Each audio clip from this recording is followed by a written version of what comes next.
My name's Anne. I got married 6 months ago when I was 26. My husband John is 30 and works in an office. So this story is about when John decided without asking me to let his younger sister, Molly, stay with us in our new house. We spent $45,000 on this house for just the two of us. We've been planning the house and furniture since we got engaged. When John's stuff arrived, there was so much of it. I was surprised and asked if it would all fit in his space. Then John casually dropped the bomb that Molly was moving in too. I was shocked.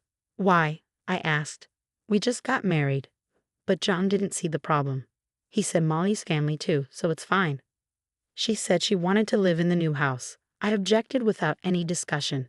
But John just kept unpacking, ignoring me. Then he suddenly got angry, yelling, "If you don't like it, you can leave." I've already decided Molly's staying, so stop complaining.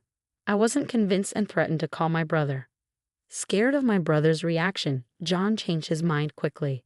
Wait, don't call him. Molly won't stay long. She just needs a place until she finds a job and a house. Can you understand? I reluctantly agreed. Then I suggested, can Molly stay in the guest room? John hesitated and said, yeah, though he didn't seem sure. I moved Molly's things into the guest room. After a busy day of unpacking, we were almost done.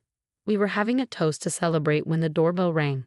It was late, so I wanted to ignore it, but John answered it quickly. I was surprised because I was ready for bed. John called me, "And Molly's here." Irritated, I came back to the living room. "Welcome, Molly. Why are you here so late?" I asked, trying to hide my annoyance. Molly replied, "Can't I come whenever I want?" "Now show me my room, big bro," she said, and John led her to the guest room. Soon Molly complained, "This isn't it." John said, "It's a bigger room, isn't that better?" She searched for another room, saying, "Upstairs, right? This is my room, big bro." I felt uneasy, and when I went upstairs, Molly was claiming my workroom as hers. I couldn't help but raise my voice. "This is my workroom, so it can't be your room," I insisted. John suggested, "Why not? Let's make this Molly's room," but I kept saying no. Then I pointed to the room next to it, intended to be John's hobby room, but he panicked. "Not that room. I've been looking forward to using it. I chose the wallpaper and everything." "No way," I replied. The only option left was the future children's room, currently a guest room. Molly, still unhappy, snapped, "And you're quite insolent, aren't you? Not listening to the head of the household. Quite cheeky for a freeloader who depends on him for meals." I was too tired to argue back, thinking, who's the real freeloader here? As I headed back to the living room, I heard Molly asking, "Hey, big bro, do we have anything to eat?" "I'm hungry." I ignored her and continued celebrating alone in the living room. They were arguing, but I didn't pay much attention until John came over and accused me, saying, "You're always going against me and acting all high and mighty." He grabbed the wine bottle and drank it all, shouting, "If you won't listen to me, then leave. I'm the head of this household, don't underestimate me." Then he left with Molly. Despite the late hour, I decided to call my brother and tell him about Molly. He answered right away, sounding angry. I asked if he was mad and interrupted him during an argument with his wife. He'd apologized, but it seemed their relationship was in trouble. Worried, I offered to come over, but he wanted to be alone. I told him about Molly moving in and the issues with John and her. He was concerned about how I was being treated, but I brushed it off, saying I wouldn't be anyone's servant. We then talked about his problems with his wife, and I was shocked to learn she was having an affair with men from a dating site. He found out because she accidentally sent him a message meant for her lover. John had suspected her infidelity for a while, and once he got proof, he took her phone and sent her back to her parents' house. He plans to visit them tomorrow for a discussion. We ended the call acknowledging that both of us were in tough situations and agreed to catch up again soon. While I was finishing up unpacking, I waited for John and Molly to come back home. They returned late, happily tipsy. As I continued organizing, they approached me and Molly came up with an idea. "Let's turn our bedroom into Molly's room. We can each sleep in our own workrooms. What do you think? It's a good idea, right? Just make sure Ollie's room is cleared out by tomorrow," she said. I wanted to clarify something and ask them, how much will Molly contribute to groceries and household supplies each month? And since she doesn't plan on staying forever, how long does she intend to stay? My husband started to panic at my questions. What? You want money from unemployed Molly? I'll cover it with my salary, so there's no issue, right? Molly chimed in. As for how long I'll stay, until I'm satisfied. My mom's cooking is too old-fashioned for me and I don't like. She's always nagging me to do laundry and cleaning at home. But here, I can do whatever I want without spending a dime. It's the best. If you don't like it, Anne, why don't you move out? I retorted, then let's split the household expenses. I'll work to cover my share. Feel free to use your salary for yourself and Molly, I told them. They seemed pleased with this, although I added, you'll need to take care of your own chores. They didn't seem to be listening, so I left a note to make it clear. The next day, I visited my brother's workplace because I was worried about him. He's the president of a construction company, taking over after our father passed away last year. When I got there, he was surprised to see me. He asked what's up, and I explained what happened the night before, asking if he could hire me at his company. He agreed, saying our secretary is leaving due to her husband's relocation. Then he told me about his situation. I was shocked to hear that his wife was pregnant, but it was clear the child wasn't his. The messages on the phone John had taken from his child revealed conversations, photos, and videos with her lover. They showed that the man was trying to avoid responsibility after learning about the pregnancy. When I asked my brother if he planned to divorce his wife, he said, it's tough on the kids, but divorce seems like the only solution. So I recommended involving a lawyer for a proper discussion, then I went home. In my room, I couldn't stop thinking about the texts and pictures my brother showed me of his wife's affair. It was hard to shake them off. The sister-in-law I knew was loving and family-oriented, and I admired her for it. But she had betrayed my brother. It felt like losing a close friend, and tears filled my eyes. Despite this, Molly kept knocking on my door, asking for food, but I was too overwhelmed to argue, so I left her be. Then my husband called, even though he should have been at work. I didn't pick up because I knew what he wanted to discuss, and I wasn't in the mood to talk to anyone. Shortly after, I received a text from my brother, asking if I could go with him to see a lawyer the next day. I sent back an OK sticker. I must have dozed off. My husband's yelling woke me up. You didn't even make food for Molly, and you're sleeping? What's up with that? He shouted. I silently handed him a note and pointed to it for him to read. He then said to Molly, let's let her rest today. She seems off. We can talk to her tomorrow, once she's feeling better. I'm not sick. I'm just tired of you guys arguing, I mumbled before falling back asleep. The next morning, without waking my husband, I went to my brother's place. He hadn't slept at all, and his eyes were red. I made breakfast for the kids and drove them to kindergarten. They mentioned, Mommy and Daddy fought and Mommy left. Mommy was the bad one. She left us alone at home, and we cried. Daddy got mad. They seemed to think it might be better without their mom since she got angry easily. I reassured them, if you feel lonely, call Auntie, okay? They cheered up, saying they might get lonely today. They didn't seem too sad about their mom not being there. After dropping the kids off, I went to the lawyer's office with my brother. The lawyer informed us that there was substantial evidence from pictures, videos, messages, and recorded conversations on my sister-in-law's phone. My brother's main aim was to divorce while retaining parental rights. After he shared his story, I got some advice about my own situation with my husband before my brother dropped me off at home. He was planning to gather the family and break the news about the divorce. If anything happens, don't hesitate to call. We'll all be there for you, he said somewhat ominously before leaving.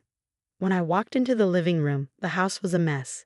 It seemed like they had attempted to make breakfast, with greasy surfaces in the kitchen and dishes left on the table. I sighed at the sight. As I debated whether to clean up, Molly appeared. Where did you go without making breakfast? John didn't eat anything and left for work. Isn't it your duty as a wife to take care of household chores? She accused me. I retorted, I'm not your maid. Weren't you taught to clean up after yourself since you were a child? Ignoring her insistence that you're the wife, I walked away and headed to my room. When I returned to my room, I found that Molly's belongings had taken over. Confused, I asked her, did you go into my room? Your stuff is in there. What's going on? She replied, I've always loved your room. It suits my neat and cute style perfectly, don't you think? I moved your things into the guest room. Furious, I hurried to the guest room. My computer and belongings were scattered haphazardly. I felt a surge of anger. It was too much to bear. I felt an intense desire for revenge. I'll never forgive her, I vowed.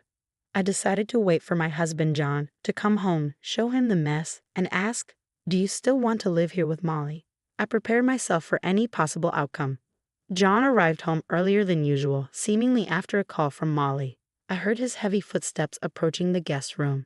As I watched him head straight for the guest room, I was sure he already knew about Molly taking over my room and wouldn't support me. When he opened the door and entered looking furious, Molly was right beside him, wearing a smug smile. "You went against Molly. You're the one at fault here, neglecting to make breakfast. Aren't you my wife? Shouldn't you take care of me?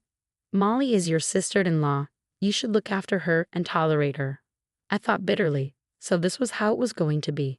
In that moment, any love I had for my husband vanished.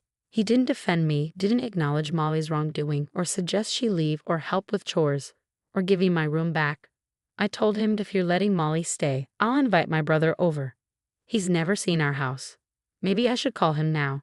Despite his usual fear of my brother around Molly, John acted boldly. "Are you sure about that? If you bring him here, I'll kick you out," he threatened confidently. I stood my ground. "Go ahead, try to kick me out. I'll call my mother, brother, and his wife, and let them see the house," I declared. Expecting me to beg or cry at his threat, John snapped back, "Don't you dare call your family. If you're not happy, then leave." Molly joined in, asserting, "This is our home with John. You have no right to bring anyone here. Even if they come, we'll just show them the door." Ignoring their warnings, I grabbed my phone and stated, "I'm calling my brother." Turning to John and Molly, I suggested, "Maybe it's best if we all live separately. We can have our own space and enjoy ourselves without any worries." Molly seemed thrilled at the idea of me leaving, with John agreeing. "That does sound like fun. Perhaps it's time for a divorce." Frustrated, I decided to call my family over.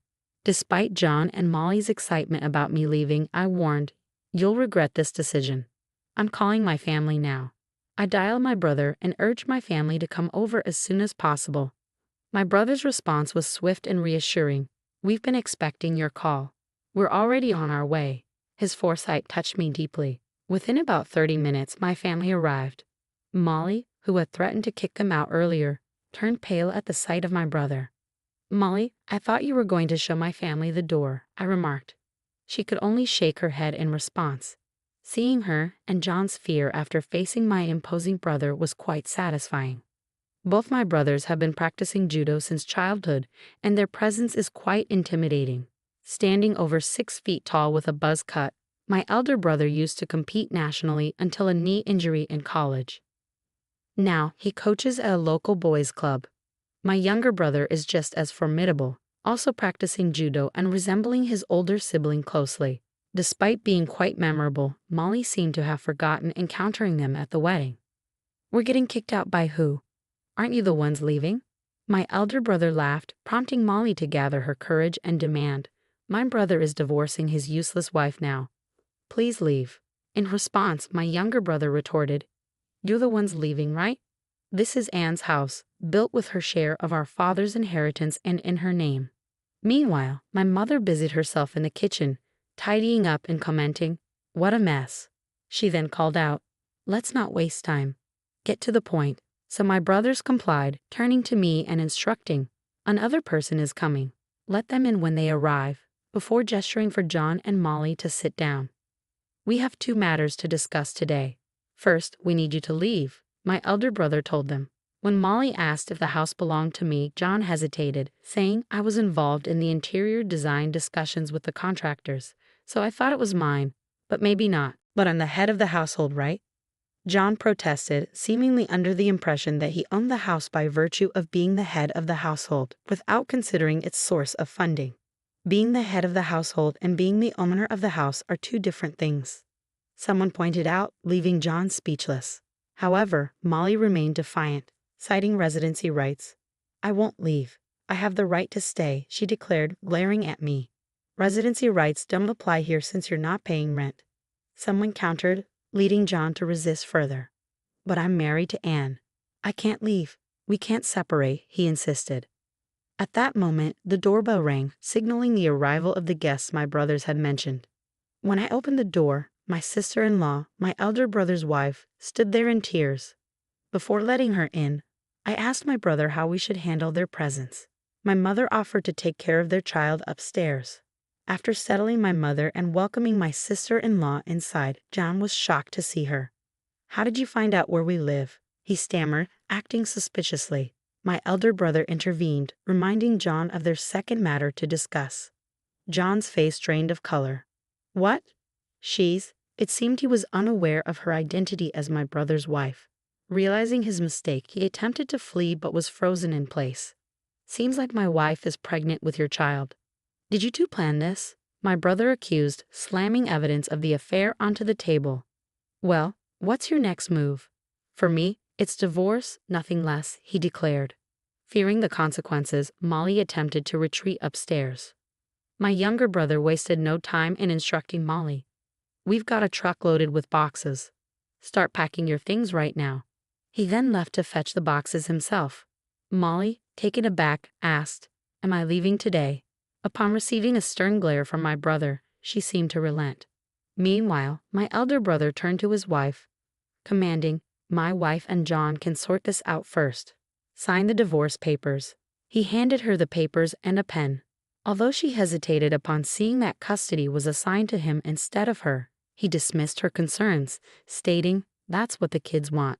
Your opinion doesn't matter." With tears in her eyes, she signed the papers. Moved by the scene, I saw the tears welling up in my brother's eyes, realizing the emotional toll it had taken on him. Then it was my turn to decide. "Anne, what are you going to do?" my brother asked. Without hesitation, I declared, "I choose divorce too. I want him out of my house as soon as possible." My husband dropped to his knees, begging for forgiveness. "Please, I don't want a divorce. It might not even be my child," he pleaded. However, when my brother revealed that he had undergone surgery to prevent further children, my husband was left speechless. My brother handed me blank divorce papers. "If you want him out right away, why don't you have him sign?" he suggested. Reluctantly, I instructed my husband to sign, which he did. I then presented him with 2 pledge documents prepared by my lawyer. One was for him and the other for Molly, pledging to pay for the damages they caused to the house, totaling roughly $30,000. Additionally, the documents stated that they were never to enter my house again in the future. John glanced at my brother and me, perhaps intending to voice a complaint, but a stern glare from my brother silenced him, and he reluctantly signed the pledge document. His shoulders slumped as he made a feeble attempt to head upstairs to gather his belongings for the move. However, my brother intervened, producing a marriage license. "I got this for you too," he announced, handing it to his wife. Without hesitation, she signed it and urged John to do the same. "You've made a mess of my life, and you can't escape responsibility," she declared with a determined look. John, overwhelmed and tearful, complied, muttering, "Just do whatever you want." Finally, my brother demanded, "You have nothing to say unless I ask, right? Don't you owe me an apology?" John, almost prostrating himself, apologized profusely to my brother. With that settled, we hurriedly packed John's and Molly's belongings into boxes and loaded them onto the awaiting truck, destined for their parents' house. And just like that, my brief married life came to an end. As I contemplated living alone in the now empty house, my mother offered to sell her own house and move in with my younger brother, while my elder brother planned to do the same with his 3 children. It seemed that we were all embarking on a new chapter, albeit in different configurations. My mother and brother have decided to purchase the house from me using the proceeds from selling their own homes. They keep suggesting, "Why not build a new house when we get married again?" But I insist, I'm content with an apartment. We fulfilled the kids' dream of owning a dog, bringing laughter and joy into our lives despite the lingering memories of this house. Meanwhile, my ex-husband reportedly remarried my former sister-in-law 6 months later and now resides with her at his parents' house. He's working tirelessly to pay for the damages to the house, while Molly is treating her new sister-in-law like a maid, causing her to lose her mental stability. Unable to bear seeing her daughter in such a state, Molly's mother kicked her out of the house. Seeking refuge, Molly turned to my ex-husband for help, only to be met with blame. He coldly remarked, "If you hadn't moved in, we'd still be living in that mansion." Left isolated and without support, Molly found herself alone in her troubles.